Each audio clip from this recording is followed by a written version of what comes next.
예, 요즘 TV를 보면은요, 미국 방송이나 한국 방송이나 이 음식 프로그램이 굉장히 많이 뜨는 것을 보게 됩니다. 왜 그렇게 음식 프로그램이 많을까요?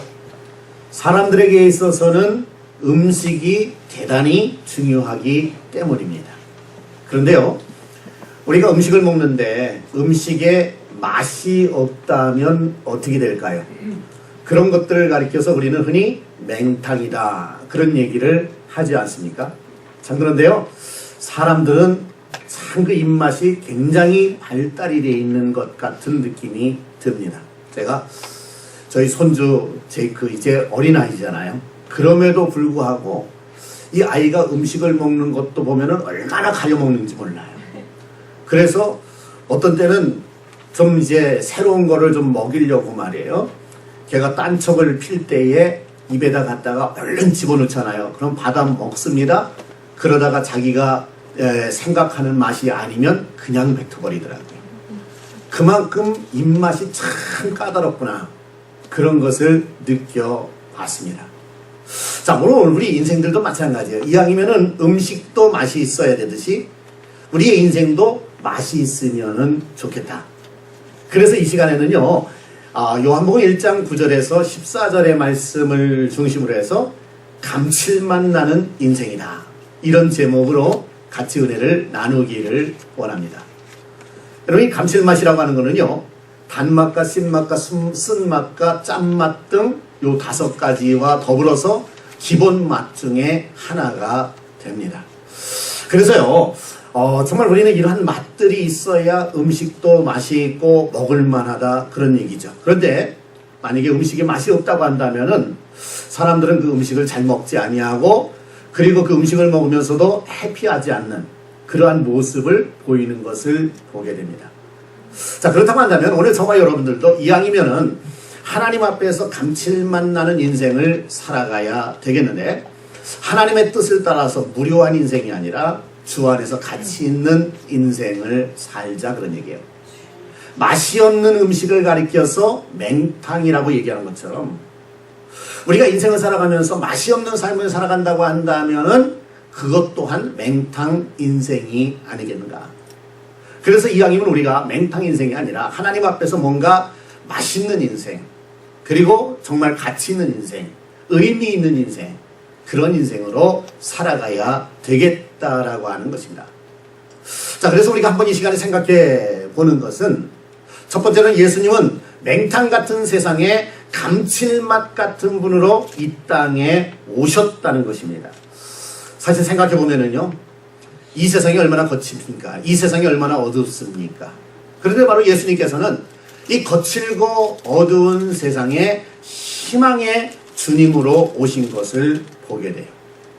자, 우리가 예수님 오실 당시에 그 시대 상황을 봐도 참으로 거칠고 참으로 어두웠습니다. 그런데 오늘날은 어떨까요? 여러분들이 살고 있는 지금 이 시대는 어떨까요?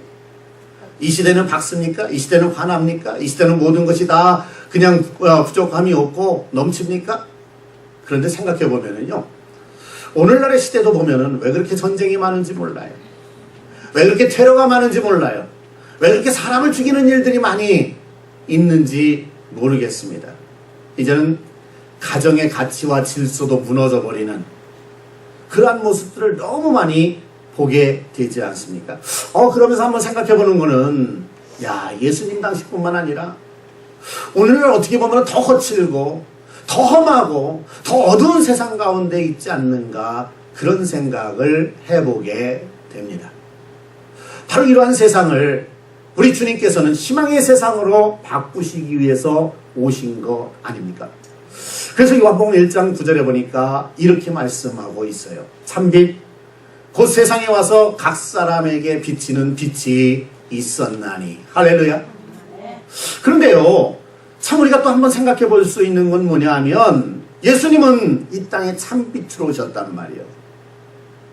그리고 각 사람에게 예수님께서는 그 빛을 비춰 주셨다는 말입니다. 그러면 세상이 좀 바뀌어야 되지 않습니까? 사람들이 좀 바뀌어야 되지 않습니까? 그런데 오늘날 세상을 보면 아까도 말씀을 드렸습니다만 여전히 거칠단 말이에요. 여전히 험하단 말이에요. 여전히 투박하단 말이에요. 정말 사람들이 어떻게 이렇게 악할 수 있을까 싶은 사람들이 너무나도 많이 있단 말이죠. 왜 그럴까요? 여러분 그렇습니다. 아무리 햇빛이 비쳐도요, 커튼으로 다 가려버리고 있으면은 그 방 안에 빛이 들어가요, 안 들어가요? 안 들어가더라고요. 우리 주님께서는 분명히 참빛으로 오셨습니다. 세상에 와서 각 사람에게 비치는 빛이 되셨습니다. 그럼에도 불구하고 오늘날 수많은 사람들이 마음의 문을 닫아버리고 있습니다.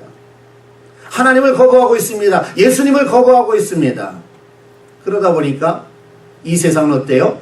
여전히 어둡고 여전히 답답하고 여전히 거칠고 여전히 투박하고, 네, 이런 세상으로 지금까지도 진행되고 있는 이런 안타까운 현실을 보게 되지 않습니까? 의롭게 살려고 하려면, 진실하게 살려고 하려면, 진리 안에 가려고 하려면 오히려 더 많은 어려움과 환난과 시련을 당하는 이러한 모습들을 보게 되는 거죠. 우리 주님께서도 바로 그런 세상에 오셨어요. 그래서 예수님은 오히려 세상 사람들에게 붙들려서 십자가에 못 박히는, 세상적인 시각으로 볼 때는 그러한 일들이 나타났던 것을 보게 되죠. 그럴지라도 주님은 저와 여러분들을 사랑하셨습니다. 그럴지라도 주님은 이 땅에 오셔서 저와 여러분들을 구원하시기를 원하셨습니다. 그럴지라도 주님은 이 땅에 오셔서 십자가에 달리셔서 우리를 구원하시고 하나님의 백성으로 삼아주시고 저 영원한 천국을 주시기 위해서 이 땅에 오신 줄로 믿습니다. 그래서 성경에 보니까 요한복음 1장 14절에 오늘 본문의 말씀을 보니까 이렇게 기록하고 있죠. 말씀이 육신이 되어 우리 가운데 거하심에 우리가 그의 영광을 보니 아버지의 독생자의 영광이요 은혜와 진리가 충만하더라 그랬습니다.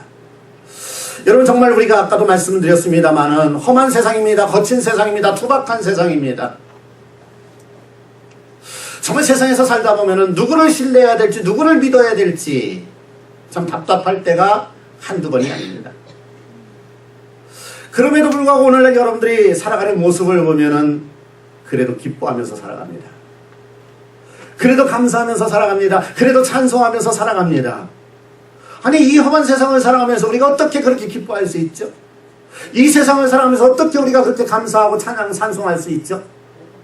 바로 말씀이 육신이 되어 우리 가운데 거하시는 예수 그리스도 때문에 우리의 삶은 그래도 기쁨이 있고 감사가 있고 즐거움이 있고 찬송이 있게 되는 거죠. 오늘도 주님은 우리 가운데 거하십니다. 그리고 은혜와 진리 가운데 우리를 붙들어 두십니다. 그래서 우리는 그 안에서 기쁨이 있고 그 안에서 즐거움이 있고 그 안에서 감사가 있기 때문에 이렇게 하나님 앞에 영광을 돌리며 오늘도 예배를 드리고 또 하나님 앞에서 기쁨으로 살아갈 수 있는 줄로 믿습니다. 정말 우리가 예수가 없다고 한다면 어땠을까요? 제 인생을 생각해 봐도요, 예수가 만약에 없었다고 한다면 내가 얼마나 이 세상을 뻑뻑하게 살았을까, 그런 생각을 해보게 됩니다.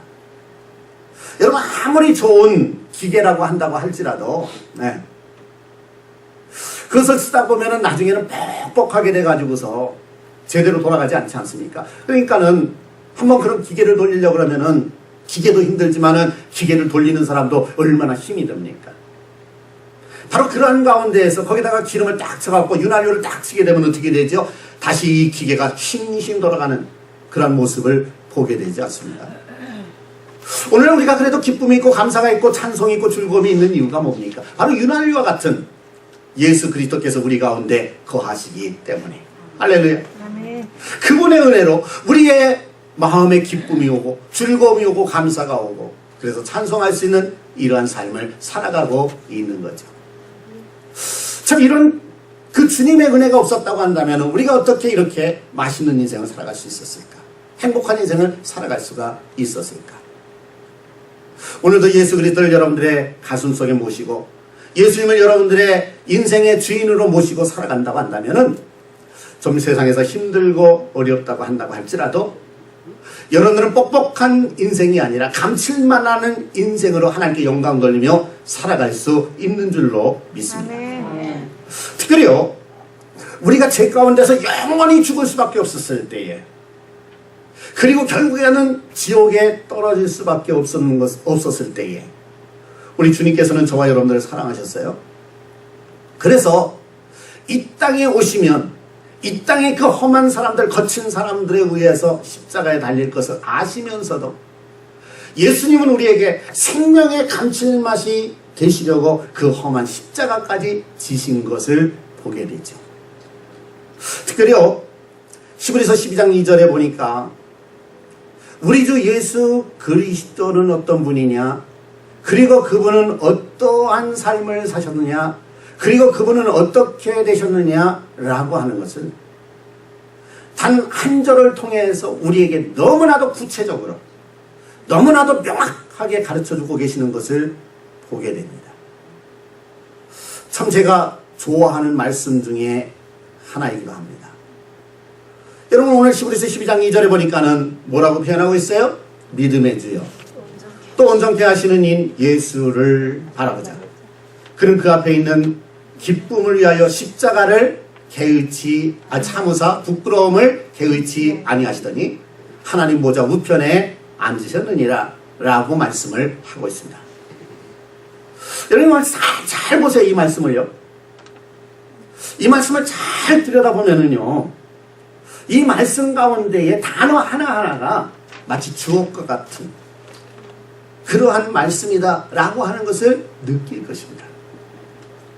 자, 여러분, 여기서 히브리서 12장 2절을 여러분들이 딱 보면서 어떤 말씀이 제일 중요하다고 생각하세요?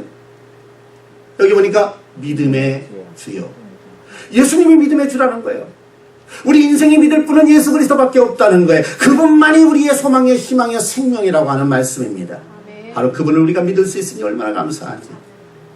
믿음의 주요, 이 단 한 가지 단어만 가져도요 우리는 너무나도 감사하고 하나님 앞에 영광을 돌리지 않을 수가 없습니다.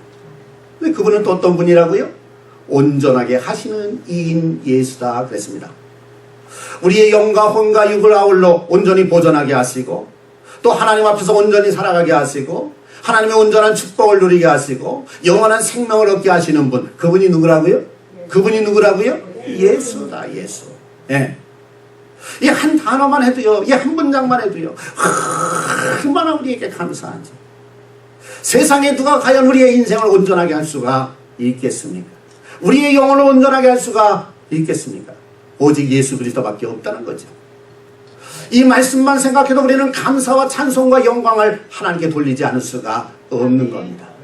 그런데 또 여기 보니까 뭐라고 말씀하고 있어요? 그는 그 앞에 있는 기쁨을 위하여, 다시 말해서 사명을 감당하는 위해 하나님 아버지께서 주시는 면류관, 하나님 아버지께서 주시는 그 영광을 바라보고 있었다라고 하는 것을 얘기해주고 있는 거죠. 여러분, 그렇지 않습니까? 우리가 왜 신앙생활합니까? 왜 믿음 생활합니까? 왜 선한 일을 행하면서 하나님의 일을 행하면서 살아갑니까? 결국은 뭐예요? 우리 앞에 있는 그 기쁨을 알기 때문에 우리는 믿음 생활하면서 최선을 다하고 있는 줄로 믿습니다. 하나님께서 주실 의의 면류관, 하나님께서 주실 충성의 면류관, 하나님께서 주시는 생명의 면류관, 할렐루야. 오늘도 우리는 그 앞에 있는 기쁨을 향해서 달려가고 있는데, 예수님께서 우리에게 샘플로 이 모든 것을 보여주셨다는 거죠. 그 다음에 여기서 또 중요한 단어가 있습니다. 그것은 뭐예요? 그 앞에 있는 기쁨을 위하여, 면류관을 위하여, 영광을 위하여 무엇을 참았다고요? 무엇을 참았다고요? 십자가를 참으사, 십자가를 지시면서 그 고통을 누가 참으셨어요? 예수님이 참으셨다, 그런 얘기입니다. 예수님은 십자가를 지심으로 저와 여러분들을 구원하시기 위해서 참으셨단 말이에요. 저와 여러분들에게 영원한 생명을 주시기 위해서 그 험한 십자가를 지시고 피를 흘리면서도 참으셨다, 그런 얘기입니다. 우리는 이 십자가라고 하는 단어 하나만 들고도요 너무 감사해서 눈물이 나올 수밖에 없는 그러한 말씀이 아니겠습니까? 그리고 계속해서 보니까 하나님 보좌 우편에 앉으셨느니라. 십자가를 지셨어요. 죽으셨어요. 그럼에도 불구하고 하나님께서는 어떻게 했어요? 예수 그리스도를 하나님의 능력으로 다시 살리사, 할렐루야, 아멘. 그를 부르시고 하늘로 승천하게 하셔서 어디에 앉게 하셨다고요? 하나님 보좌 보좌 우편에 앉게 하셨다. 아멘. 오늘 우리는 이것을 생각해 볼 때에 우리의 신앙이 아무리 힘들어도 아무리 고통스러워도 그렇구나, 우리도 신앙생활 열심히 하고 믿음으로 하나님 앞에 섬기고 살면 하나님께서 우리를 하나님 보좌 우편으로 인도하시겠구나. 아멘. 할렐루야. 아멘. 이 사실을 생각해 보면은요, 우리가 감사하지 않을 수가 없는 거죠. 여러분, 저와 여러분들을 구원하셔서 이렇게 영원한 생명의 나라 하나님 보좌 우편까지 이끌어 가시기 위해서 우리 주님께서는 이 땅에 오셨어요. 그리고 이 세상에서 십자가에 달려 돌아가심으로 정말 이 땅을 감칠맛 나는 세상으로 바꿔주신 분이 누구냐? 바로 예수 그리스도시다라고 하는 사실이죠. 그런데요, 여기서 우리가 간과해서는 안 될 한 문장이 또 나옵니다. 어떻게 보면은요, 전혀 대단한 것 같지 않은 그러한 말씀인데 정말로 대단한 말씀이 하나가 나오죠. 정말 중요한 말씀이 나오죠. 무슨 말씀일까요? 무슨 말씀일까요?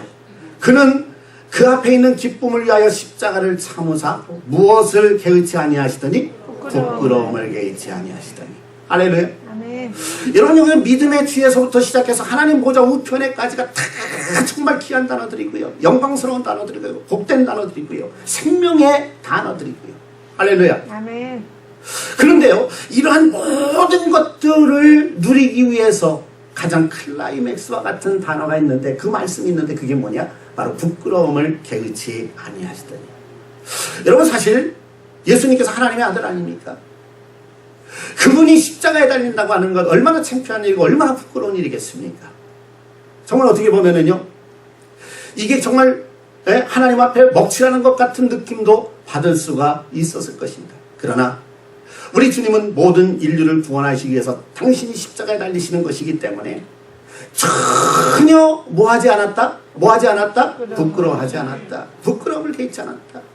마음에 두지도 않았다. 생각하지도 않았다. 십자가를 지면서 왜 나를 이렇게 부끄럽게 하느냐고 큰 말씀도 하지 아니하시고 거기서 십자가에 달려 돌아가시는 그런 모습을 보게 되는 것입니다. 자, 우리가 하나님 앞에 영광스러운 삶을 살기를 원합니다. 하나님의 은혜를 받기를 원합니다. 하나님의 면류관을 받기를 원합니다. 할렐루야. 아멘. 그런데 우리가 해야 될 일이 있다는 거예요. 우리가 어떤 모습으로 살아가야 되느냐라고 하는 것을 오늘 이 말씀을 통해 보여주는 겁니다. 그럼 오늘 저와 여러분들은 어떤 삶을 살아갈 때 정말 하나님 앞에 영광스러운 존재로 세워지게 되고 하나님의 은혜를 받고 하나님의 면류관을 누릴 수가 있겠는가? 바로 부끄러워하지 아니해야 된다. 무엇을? 예수를 부끄러워하지 않아야 된다. 아멘. 무엇을? 복음을 부끄러워하지 않아야 된다. 아멘. 어디 나가서 천국에 대해서 얘기하는 것을 부끄러워하지 말아야 된다. 예수님 증거하는 것을 부끄러워하지 말아야 된다. 아멘. 그래야 너희가 이 은혜를 받을 수가 있다라고 아멘. 하는 것을 보여주고 있는 것입니다.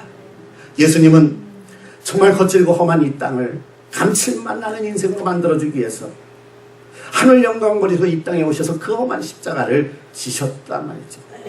그럼 오늘 저와 여러분들은 어떤 삶을 살아가야 되겠는가? 우리는 무엇보다도 예수 안에서 살아가야 되는데, 그래서 두 번째로 생각해 보는 것은 맹탕 같은 인생이라 할지라도 예수님이 들어가면 인생의 밸류가 업그레이드 된다라고 하는 사실입니다. 여러분, 생각해 보면은요, 어떤 때는요, 내가 대단히 가치 있는 인생을 살아가는 것 같아요. 내가 멋진 인생을 살아가는 것 같아요. 그런데도 보면은요, 어떤 때는 내가 왜 이렇게 살아가고 있는가? 마치 그냥 맹탕과 같은 맛도 없는 그러한 인생을 살아가는 그러한 모습을 보일 때가 종종 있더라, 그런 얘기죠. 사랑하는 성도 여러분, 그럴지라도 우리에게 예수 그리스도가 확실하게 거하신다고 한다면, 아니 또 맹탕 같은 삶을 살아가는 인생들에게 예수 그리스도가 들어가기만 한다고 한다면은 그러한 사람의 삶이 바로 예수 그리스도로 말미암아 생명 있는 삶이 되고 가치 있는 인생으로 바뀌어지는 줄로 믿습니다. 아멘. 우리가 아는 대로 예수님의 제자들 평범하게 고기잡이하던 사람들이었습니다. 어부들이었습니다. 그런데 그들이 예수님을 만난 후에 어떻게 됐습니까? 그들의 인생의 밸류가 완전히 달라졌던 것을 보게 되지 않습니까? 뱃사람이라고 하는 것은 원래 거칩니다. 원래 투박합니다. 그런데 그런 사람이 그렇게 사랑이 많은 사람들로, 은혜가 많은 사람들로, 정말 철저한 믿음으로, 정말 복음을 위해서 사는 사람으로 헌신하며 수고하며 정말 순교하기까지 어떻게 그렇게 살아갈 수가 있었는가? 바로 예수 그리스도를 만남으로 말미암아 그 인생들이 그렇게 변화가 되어졌다는 것입니다. 마태복음 4장 18절 19절에 보면 거기에 대해서 이렇게 표현해 주고 있습니다. 예수님께서 갈릴리 해변을 다니시다가 두 형제 곧 베드로라 하는 시몬과 그의 형제 안드레가 바다에 금을 던지는 것을 보시니 그들은 어부라 말씀하시되 나를 따라오너라 내가 너희를 사람을 낚는 어부가 되게 하리라 라고 말씀을 하고 있습니다. 자, 여기 보면 누가 나옵니까? 예수님의 수제자였던 베드로가 나오죠. 그리고 그의 형제였던 누가 나오죠? 안드레라고 하는 사람이 나옵니다. 우리가 성경을 통해서 보면은요, 예수님께서 물론 12명의 제자가 있었습니다만 12명의 제자 가운데서도 특별히 예수님이 신뢰하고 꼭 데리고 다녔던 4명의 제자가 있습니다. 누구죠? 베드로와 안드레와 야고보와 요한입니다. 그런데요, 놀랍게도 이들은 모두가 다 무슨 출신이에요? 어부 출신이었더라. 야고보와 요한도 어부 출신이고요. 그런데 베드로와 안드레가 형제였고 야고보와 요한이 형제였어요. 그러니까 두 가정의 형제들 4사람이 예수님을 만난 후에 그들은 예수님의 철저한 수제자들이 되고 헌신하는 자들이 되고 예수님의 사랑받는 자들이 되고 예수님의 신뢰받는 자들이 되고 그리고 또 나아가서 정말 기독교 복음을 확산하는데 최우선적으로 앞에 서서 움직였던 영적인 리더들이 되었던 것을 보게 되는 거죠. 어떻게 그 어부들이 그렇게 하나님 나라를 위해서 복음을 위해서 전 세계의 복음화의 기초를 쌓는 그러한 일들을 감당할 수 있었는가? 어떻게 됐어요? 누구를 만났기 때문에? 누구를 만났기 때문에? 예수를 만났기 때문에. 그렇습니다. 오늘날도 마찬가지예요. 맹탕 같은 인생도 누구를 만나면?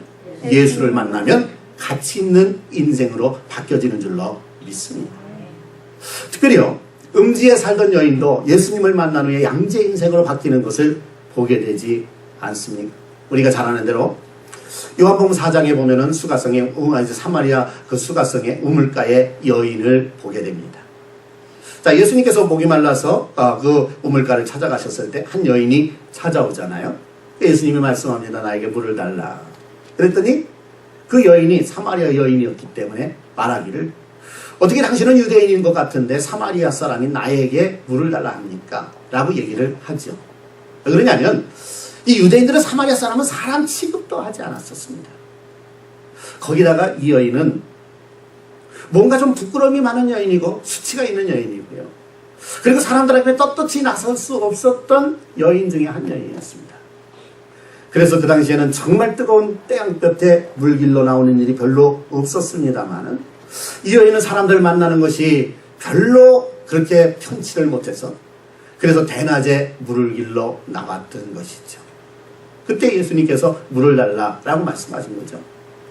그랬더니 이 여인이 뭐라고 얘기를 합니까? 아니 당신은 유대인으로서 어떻게 해서 사마리아 여인이 나에게 물을 달라고 합니까? 라고 얘기하니까 예수님 이런 말씀하세요. 너 하나님의 선물이 뭔지 아냐? 생수가 뭔지 아냐?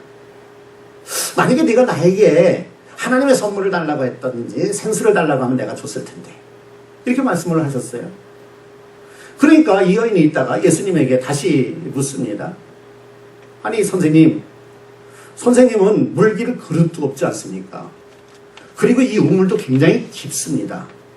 그런데 생수는 저 밑에 있는데 어떻게 선생님이 저에게 생수를 줄 수가 있습니까? 선생님에게 생수를 달라고 구한다고 하는 것이 어떻게 가능합니까? 라고 질문을 했습니다. 그랬더니 예수님께서 말씀하시죠. 저 밑에 있는 생수를 내가 거의 길어서 먹을 수는 있지만 그 생수를 먹어도 조금 있으면 또 목마르다. 그러나 내가 주는 생수는 영원히 목마르지 아니할 것이다 라고 말씀을 합니다. 그래서 그 생수를 나에게 달라 그러니까 이제 예수님께서 내가 그 생수를 너에게 주겠다라고 말씀을 하죠. 그리고는 이제는 그 예배에 대한 문제로 나아가다가 마지막에는 그 여인을 향해서 이제 여인이 얘기를 하죠. 자, 이런 영적인 일들은 내가 알기로는 마지막 때에 메시아라고 하는 사람이 만약에 온다고 한다면 그분이 이런 그 진리에 대해서 잘 잘 말씀해 줄 겁니다. 라고 얘기를 하게 됩니다. 그때 예수님께서 그 여인을 향해서 그렇게 말씀하셨어요. 바로 그 메시아가 나다 라고 말씀을 합니다. 그때 눈이 확 뜨여지는 거예요. 그리고 메시아 되시는 예수 그리스도를 바로 영접을 하게 됩니다. 그 이후로 어떤 일이 벌어집니까? 요한복음 4장 28절 30절에 보니까 이렇게 표현합니다. 이 여자가 그 예수 그리스도께서 메시아라고 하는 것을 발견한 후에 물동이를 버려두고 동네로 들어가서 사람들에게 이르되 내가 행한 모든 일을 내게 말한 사람을 와서 보라. 이는 그리스도가 아니냐 하니 그들이 동네에서 나와 예수께로 오더라 라고 말씀을 하고 있습니다. 자, 이 여인에게 예수님께서 이런 말씀도 한번 하셨습니다. 너에게 남편이 있는데 남편을 데리고 와라 그랬어요. 그랬더니 이 여인이 뭐라고 얘기하냐면 아니요, 나는 남편이 없습니다 라고 말합니다. 그때 예수님께서 뭐라고 말씀하시냐면 너에게 5명의 남편이 있었지만 그러나 그 어느 남편도 진짜 남편이 아니었구나. 지금 살고 있는 남편도 내 남편이 아니니 내가 남편이 없다는 말이 맞구나 라고 얘기를 하십니다. 그러니까 이 여인이 깜짝 놀랐죠. 네. 도대체 이 여인은 어떤 부류의 여인이었을까? 그래서 오늘날 보면은 그 여인이 무엇이었다 얘기를 합니다. 그런데 뭐 그런 거 굳이 우리가 밝힐 필요는 없어요. 하지만 뭔가 좀 부끄럽게 인생을 살아가던 그러한 여인인 것만큼은 틀림이 없었습니다. 그래서 사람들 만나기를 꺼려서 그 뜨거운 땡볕에 물을 길러 나올 수밖에 없었던 삶을 살았던 퍽퍽한 여인이었습니다. 그런데요, 이 여인이 어떻게 바뀝니까? 예수 그리스도와 복음을 전하는 전도자로 바뀐 줄로 믿습니다. 그래서 이 여인이 사마리아 성으로 뛰어들어가서 그리고 예수를 전하기 시작할 때 거기서 많은 동네 사람들이 그들이 그 사마리아 여인의 그 메시지를 듣고 예수님께 나와서 예수님을 영접하는 역사가 나타났던 것을 보게 되는 거죠. 음지에 살던 여인도 누구를 만난 후에? 예수님을 만난 후에 복음을 전하는 양지의 인생으로 바뀐 줄로 믿습니다. 어떻게 생각하면요, 오늘날 우리가 그 여인을 보면서 아니 어떻게 인생을 저렇게 살았어? 아니 인생을 어떻게 저렇게 더티하게 살았어? 라고 얘기하는지 모르겠습니다. 근데 저는 영적으로 바라다 보면은요, 정말 이 여인이 너무 부럽고요. 예. 정말 이 여인과 같은 삶을 살았으면 좋겠다. 그 여인을 바라볼 때 영적으로 오히려 내 자신이 좀 부끄럽다는 생각이 들기도 합니다. 여러분 어때요? 여러분들은 정말 여러분들이 살고 있는 어떤 동네에 가가지고서 복음을 전함으로 말미암아 그 동네 사람들을 전부 주님께로 몰고 나오는 그러한 일들을 한번 해보셨습니까? 그런 일들을 하지 못했다고 한다면은 오늘 우리는 이 사마리아 우물가의 여인을 향해서 손가락질을 할 수 있는 그러한 자격이 전혀 없다라고 하는 사실이죠. 자, 바라기는요, 저와 여러분들 정말 예수 그리스도 안에서 가치 있는 삶을 살아갈 수 있기를 다시 한번 주님의 이름으로 부탁을 드립니다. 우리가요, 인생을 보면은요, 이 세상에서도 그래요. 깡패 노릇하다가 예수 만나가지고 목사 된 사람도 있잖아요. 김익두 목사님 같은 분. 어떤 분은요, 불교의 이제 아주 그냥 이 포교 국장을 했던 그러한 분인데, 해승 스님이라고요. 이 사람이 예수를 만난 후에 목사로 바뀌었잖아요. 그 사람이 누구냐면 김성화 목사라고 하는 사람입니다. 또 김태천이 따라다니면서 조직폭력배 생활을 하던 그런 문병철이라고 하는 집사님은요, 예수 만난 후에 완전히 인생이 바뀌어지는 역사가 나타났던 것도 보게 됩니다. 간증을 하며 다니는 신석 장로님이라고 하는 분도 있어요. 그분은 사업을 하다가 완전히 실패를 했습니다. 그래서 정말 이 조폭들이 와가지고서 계속해서 괴롭히니까 견딜 수가 없어가지고서는 가족들이 이제 기도원으로 피신을 시켰습니다. 그래서 거기에서 예수님을 만나고 나서 그 인생이 달라지고, 그리고 다시 기업을 일으키고 그 놀라운 은혜를 간증하며 다니면서 지금은 복음전도자로 세워졌던 그런 모습도 보게 돼요. 좀 그렇습니다. 아무리 힘들고 어려워도 누구 만나면? 예수 만나면 우리의 인생은 바뀌어지는 줄로 믿습니다. 맹탕과 같은 인생이라고 한다 할지라도 다시 감칠만하는 인생으로 바뀌어진다. 바라기는 저와 여러분들 정말 예수 그리스도 안에서 다시 한번 가치 있는 인생으로 거듭날 수 있는 오늘이 되시기를 주님의 이름으로 축원합니다. 자, 그 다음에 세 번째로는요, 맹탕일지 모르는 내 인생에도 기름을 부어서 감칠맛 나는 인생으로 살자라고 하는 사실입니다. 하나님은요, 이미 저와 여러분들에게 엄청난 권세를 허락하신 줄로 믿습니다. 무슨 권세죠? 뭐 여러분들을 미국의 대통령으로 세웠습니까? 아니면 여러분들을 뭐 유엔 사무총장으로 세웠습니까? 그런 권세는 아닐지라도 오늘 저와 여러분들은 엄청난 권세를 소유하고 있다. 무엇이죠? 요한복음 1장 12절 오늘 본문에 보니까 이렇게 말씀합니다. 영접하는 자고 그 이름을 믿는 자들에게는 뭐라고요? 하나님의 자녀가 되는 권세를 주셨으니. 할렐루야. 네, 오늘날요, 누가 뭐래도요, 이 세상에서 가장 큰 권세를 가진 사람이 누구겠습니까? 세계를 쥐락펴락하는 결국은 미국의 대통령이죠. 근데 미국의 대통령도요, 그 엄청난 권세를 가졌다고 한다 할지라도요, 네, 한 텀 4년입니다. 2텀까지 할 수 있습니다. 2텀까지 하게 되면 8년입니다. 8년이 되면은 그 권세를 무슨 일이 있어도 내려놓을 수밖에 없습니다. 그런데요, 저와 여러분은 하나님의 자녀가 됐는데 몇 년이죠? 4년 합니까? 8년 합니까? 아니요. 천국에 갈 때까지, 죽을 때까지 우리는 이 하나님의 권세를 누릴 수가 있단 말이죠. 그러니까 여러분들이 얼마나 큰 권세를 가지고 있는가라고 하는 것을 알 수가 있는 거죠. 특별히요, 우리는요, 예수 그리스도를 영접함으로 말미암아 여러분 안에 누가 계셔요? 여러분 안에 누가 계셔요? 예수님이 계시단 말이죠. 여러분 안에 예수님이 계시다고 한다면 여러분들은 누구의 권세를 가지고 사는 자들이다? 예수의 권세를 가지고 사는 자들. 예수의 권세를 가지고 산다고 하면서 걱정과 근심과 염려 속에 있다고 한다면 예수님이 얼마나 속상하시겠습니까? 그러면 이제는 여러분들 안에, 이미 여러분들 안에 계신 예수 그리스도를 주인 삼아서 여러분들의 삶의 영광이, 그리고 여러분들을 통해서 세상에는 은혜와 진리가 넘치게 만드는 그러한 삶을 살아가야 된다. 오늘 요한복음 1장 14절을 다시 한번 보니까 이렇게 말씀하죠. 말씀이 육신이 되어 우리 가운데 거하시니. 예수님은 말씀이 육신이 되어 우리 가운데 거하셨다 그랬는데 지금은 또한 이제 하나님의 영으로 우리 가운데 계신 줄로 믿습니다. 자, 그럼 우리가 그의 영광을 보니 아버지의 독생자의 영광이 은혜와 진리가 충만합니다. 우리는 하나님의 영광 가운데 살아야 되고, 또한 우리가 가지고 있는 은혜와 진리를 세상 사람들에게도 계속해서 전해줘야 되고 나눠줘야 되고 그들도 느낄 수 있도록 만들어줘야 된다. 그걸 누가 해야 된다? 저와 여러분들이 해야 될 줄로 믿습니다. 오늘도 보면은요, 이 세상을 살아가면서 이 아름다운 세상, 하나님께서 주신 그 정말 화려한 세상, 복된 세상, 그리고 우리가 죽는다고 한다 할지라도, 이 세상 삶이 마감된다고 한다 할지라도 저 영원한 하나님의 나라에 들어가서 정말로 이제 황금보화가 있는 그 엄청난 천국의 삶을 살아갈 수 있는 보장을 저와 여러분들은 받았단 말이죠. 천국 좋아요, 안 좋아요? 좋죠. 그러면 우리가 이 좋은 천국을 내가 알고 있고 누리고 있다고 한다면 우리는 어떻게 해야 돼요? 그것을 아직 알지 못하는 사람들에게 가서 알려줘야 된다. 그런 얘기예요. 제가 아침에도 잠깐 말씀을 드렸습니다마는, 그래서 저의 남은 여생은 어떻게 살아갈까? 저도 고민하고 생각을 하면서, 아, 그렇구나. 이제 남은 여생은 천소사로 살아가야 되겠구나. 그런 생각을 했어요. 천소사가 뭔지 아세요? 천국을 소개하는 사람. 할렐루야.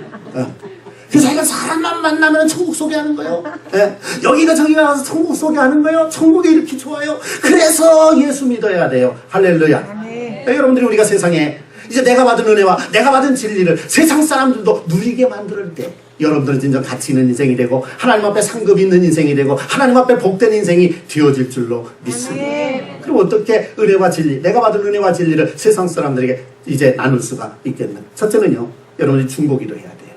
그래서 믿지 않는 영혼들이 여러분들의 주변에 있어요. 그들을 위해서 끊임없이 기도해야 될 줄로 믿으니 언젠가는 돌아오게 되어 있습니다. 그리고 두 번째는 여러분들이 선한 일을 많이 해야 돼요. 그래서 많은 사람들에게 정말 예수 그리스도의 이름으로 좋은 모습을 보여줘야 된다, 그거죠. 그럴 때 그 모습을 보면서 사람들이 아하, 예수 믿는 사람은 다르다. 오늘 대표 기도할 때도 그런 기도를 했잖아요. 우리가 선한 삶을 살아서 많은 사람들이 우리의 모습을 보면서 예수 그리스도를 깨닫게 하고 하나님 앞에 돌아오는 역사가 있게 해달라고 기도하지 않았습니까? 바로 이런 거예요. 그래서 우리는 뭐예요? 선한 삶을 살아가야 된다. 그 다음에 세 번째는 뭡니까?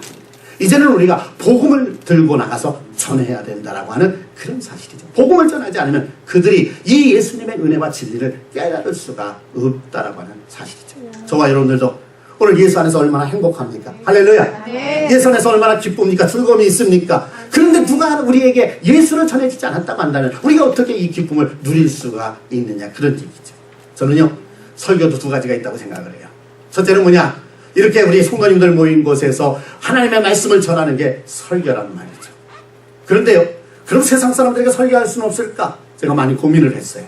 그러다가 아하, 이렇게 하면 세상 사람들에게 설교를 할 수가 있겠구나. 그래서 요즘은 제가 계속해서 세상에 나가서 세상 사람들에게 설교를 하고 있습니다. 어떻게 설교하는지 아세요? 제가 여러분들에게 보여드릴게요. 제가 여기 편말을 만들고요, 이 편말을 들고 하여간 이 사거리마다 돌아다니면서 이걸 들고서 서 있어요. 그래서 하루에 한 30분에서 최고 이제 1시간 정도씩 이렇게, 최하 30분, 1시간 이렇게 제가 서가지고서는 이걸 들고 지금 계속해서 복음을 전하고 있습니다. 그런데요, 여기 보면은요, Excuse me, I saved?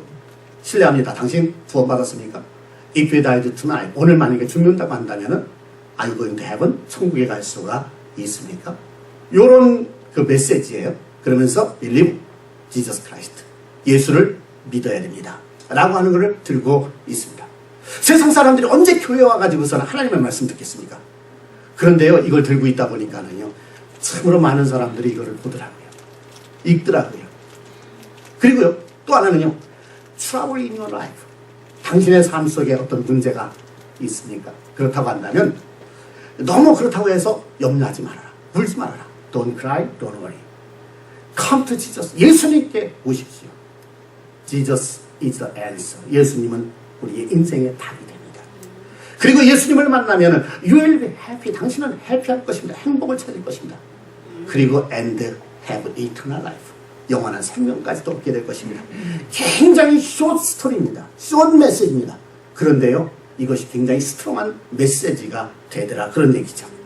그래서 제가 이 메시지를 뭐라고 얘기하냐면 SMSM이라고 얘기해요. 숏 메시지, 스트롱 메시지. 숏 메시지지만 굉장히 스트롱한 메시지다. 그래서 제가 이것을 갖다가 거의 이제 매일 1시간씩 들고 나가서 서 있는데, 여기에 반응 보이는 사람들이 의외로 많아요. 엄청 많습니다. 특별히요, 우리 미국 사람들은요, 이걸 보고 있으면은요, 손을 들어서요, 그냥 최고라고 얘기하고요, 어떤 사람은 손을 흔들어주고요, 어떤 사람은 클락션을 누르면서 다시 한번 손을 들어주는 사람이 있고요, 어떤 사람은 박수치고요, 어떤 사람은 이렇게 손을 들고 웃어주기도 하고요. 이런 사람들이 많이 있어요. 얼마나 좋습니까? 세상에 나가서 직접 복음을 전할 수 있는 그러한 기회가 되더라. 여러분들도 할 수 있으면은 제가 얼마든지 이런 서플라이를 공급을 해드리겠습니다. 그래서 같이 할 수 있으면 너무 좋습니다. 그런데요, 제가 해보니까는 남자들이 반응이 좋을까요? 여자들이 반응이 좋을까요? 여자들이 반응이 좋을 것 같아요. 그런데 안 그렇습니다. 놀랍게도요, 제가 이걸 1시간 정도 들고 있으면은요, 여자들은 반응 보이는 사람이 몇 사람 없어요. 그런데 남자들은 그렇게 많이 반응을 보여줘요. 할렐루야. 이야, 이 땅에 남자들도 살아있구나라고 하는 것을 제가 그것을 보면서요, 얼마나 감사한지요. 예. 그런데 이 일도요, 하려면 어떻게 해야 되느냐? 부끄러움을 개의치 아니하더니. 부끄러움을 마음에 두지 말아야 돼요. 누가 내 얼굴 볼까봐 부끄러워할 것도 없고요. 예, 예수 복음 전하는데 그들에게 어떻게 예수 복음 전할 수 있겠어요? 세상에 나가서. 예. 여러분들 같이 동참하는 가운데 정말 하나님 기뻐하시는 삶을 살아갈 수 있기를 주님의 이름으로 축원합니다. 이제 말씀을 뵙겠습니다. 여러분, 감칠맛이라고 하는 것은 설명하기는 힘들어요. 그런데 착착 감기는 맛의 진수입니다. 그게 감칠맛이에요. 그렇죠? 그래서 야, 이거 감칠맛이 있다. 무슨 맛인데요? 나도 몰라. 그런데 감칠맛이 있어. 그렇죠? 우리 인생도 그래야 된다니까는요. 도대체 당신은 무슨 맛입니까? 나도 몰라. 그런데 착착 감겨. 우리 주님 너무너무 기뻐하시는 인생을 살고 있어. 할렐루야. 말씀이 육신을 입고 오신 이 세상에 예수님처럼, 예, 이 세상에 감칠맛을 주시러 오신 그 주님처럼 오늘 저와 여러분들도 복음의 능력으로 감칠맛 인생을 살게 될 주님의 이름으로 축원합니다. 기도하겠습니다. 하나님 아버지,